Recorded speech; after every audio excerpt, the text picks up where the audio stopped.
Converting this to a Fischer projection is an absolute gotcha question that causes a lot of students to miss points on their exam. It's small. It looks like it should be easy. It might even be multiple choice. But this problem is an absolute alligator that is waiting to bite the head off of your Fischer projection caterpillar.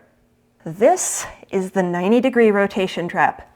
So in a perspective structure, wedges are bonds going towards you, and dashes are bonds going away from you. It can be in any orientation, and it does not matter.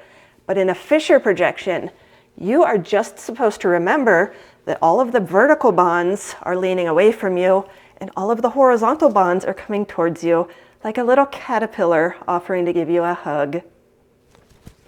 So, in your hugging caterpillar conformation, if you were to rotate the molecule by 90 degrees, all of the bonds that are going towards you and away from you get messed up, and you have just completely messed up your stereochemistry.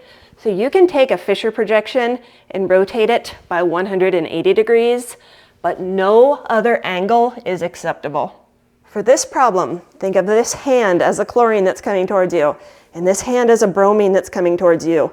If you were to rotate it like this is not a hugging caterpillar conformation. That makes this structure wrong. We need to take our molecule and rotate it to our hugging caterpillar conformation. So you can now convert from perspective structures into Fischer projections. But a lot of times you'll also need to do the reverse conversion. That is next.